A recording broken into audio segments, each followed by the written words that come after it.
Welcome to Mana's Seal YouTube channel. The previous video link is on the description box or on the top right card.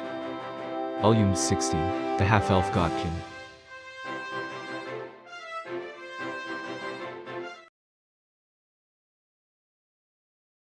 Ainz was bewildered by the elder's question. If you don't have anyone like that, how would you feel about taking someone from this village as a wife?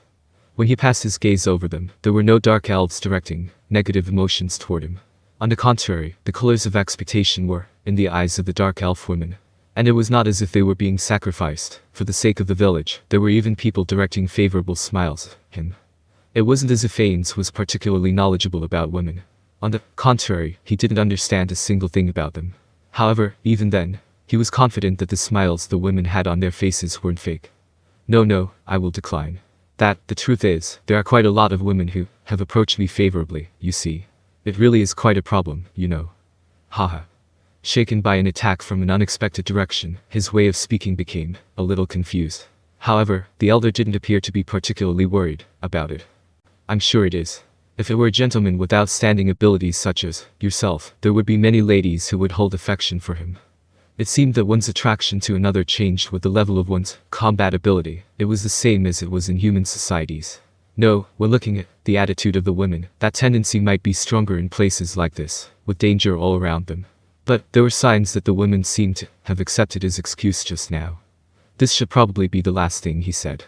These will be the final words I leave you with, but if you were all to decide that you want to abandon this village and flee to the city where I live, then I would be more than willing to help you. Should that need arise, do not hesitate to tell me. It may be a few months from now, but I would like to return to this village. If by that time it seems like you have reached the conclusion to abandon this village, I would like to have you bury a map with everyone's location on it in front of the tree I stayed in. I pray that such a thing won't happen, but should the time come, we will be in your care. The elder bowed his head, and in time with that, all of the dark elves there bowed their heads as well. Ainz, seeing that they had all raised their heads, announced, "Well then, I will be taking my leave here." He looked over at everyone and bowed his head. Finally, he sent a sincere and deep bow toward the chief pharmacist. And then Ainz walked off. No one stopped him, of course. He had thought that sort of thing wouldn't happen. Ainz walked until he was no longer in their line of sight. The figures of Aura and Mare were there. His performance as an uncle had now ended. Their attitudes were those of floor guardians. Furthermore, Aura seemed to be extremely cautious, as she quickly ran her eyes over Ainz's entire body. Ainz-sama, I am happy for your safe return. However, did they do anything to you? Before Ainz-sama finally walked away, there was an unusual presence being generated over there. It had the air of hunters with knocked arrows to it. There was only one thing that came to mind. That was just a slightly bothersome proposal they approached me with. That might have been directed at me by the ladies. That being said, I'm fine. I deceived them properly. Is that so? Even when Ainz-sama was walking toward us, a bit of that feeling remained. No, I had a feeling that it became even stronger. Ainz knitted his eyebrows. It had appeared to Ainz that the women had accepted his excuse, but perhaps that wasn't true. In any case, Ainz didn't know what he should do about that. Plus, they were already heading home, so there probably wasn't a better way to deal with that than what he chose. Normally, I would have asked this beforehand, but is there anyone who is paying attention to us right now? It's okay. There's nobody. Or assured him. If that was the case, then there definitely weren't any problems. No, or already knew that, and that was why she tossed out that question when they met. Now, I thought it was fine, but were you listening to what we were talking about? Yes, Ainz-sama. I have already finished explaining the contents to Mare. Rather than talking here, it would be better for them to return to their temporary lodgings and do it there. However, the two of them might have noticed something that Ainz had overlooked.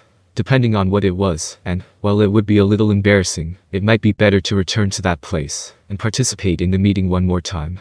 For that reason, it was necessary for them to talk here whilst being aware of the danger. In that case, did you not have any thoughts about it? Let me hear your candid opinions. The two of them looked at each other. There were no points of particular concern. I thought Ainz-sama's suggestion was perfect. Yes. From what my sister told me, I also thought that. Could it be that they didn't notice that the parents of the children they played with might be sent to the battlefield sent to die? Or is it that they did notice it, but they can't voice their objections because it was my suggestion? If it were the former, it might make the two of them feel sad and put cracks into the friendships they had properly made. He should probably ask them about it a bit more. You know, the parents of the children the two of you played with might be sent off. The two of them had curious looks on their faces. After looking at each other one more time, they returned their gazes to Ainz.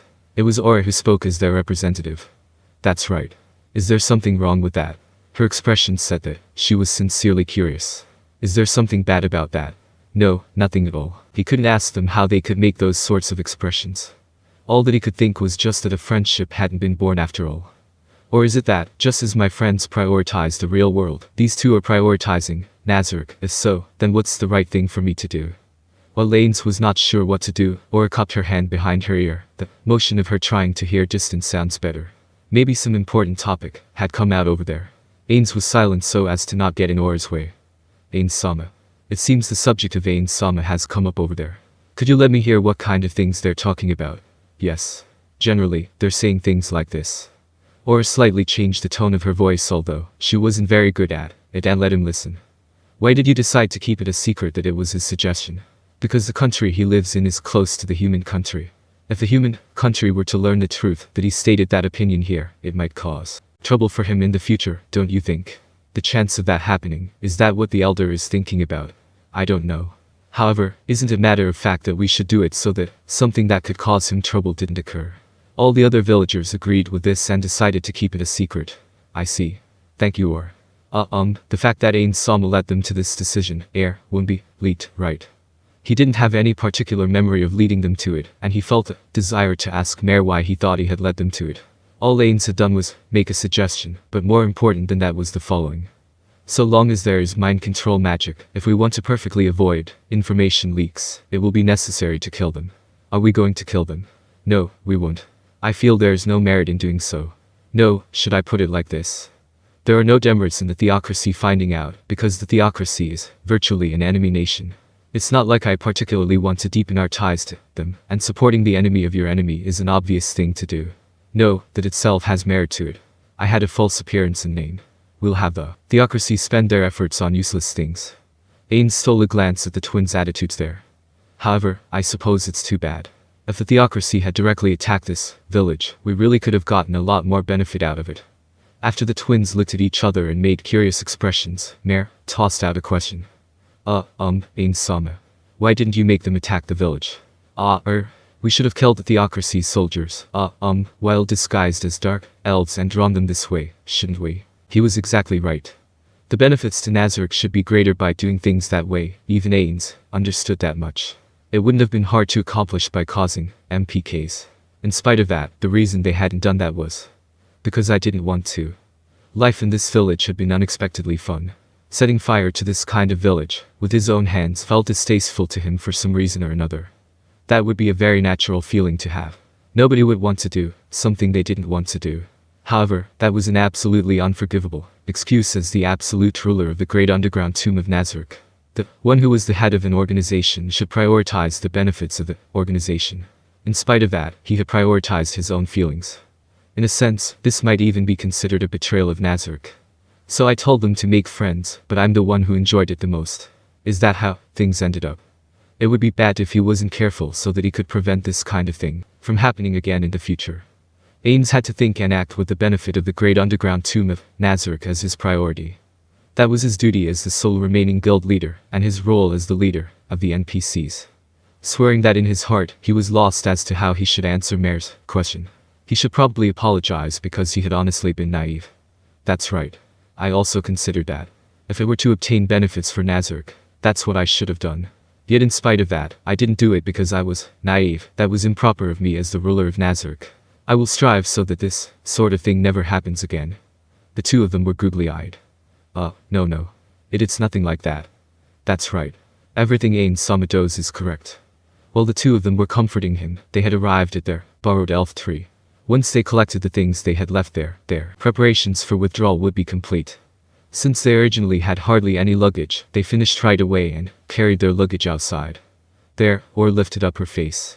When Ainz followed where her gaze led, he caught the sight of the chief pharmacist running towards him. He arrived in front of Ainz's group right away. The chief pharmacist was slightly out of breath. He possessed high abilities as a pharmacist, so he could be considered as a being of moderate level, but his physical stats were low. It was unclear what class he had taken, but it probably raised ability scores in the same kind of way as an arcane magic caster did. He didn't have the air of someone who had come to give them a souvenir. No doubt he came here directly from the meeting place. Perhaps he had come to say goodbye. What's the matter? I apologize for not being able to say goodbye to you directly. No, I thought I'd give a final present on my temporary apprentice. A number of the women are trying to go with you guys to the city.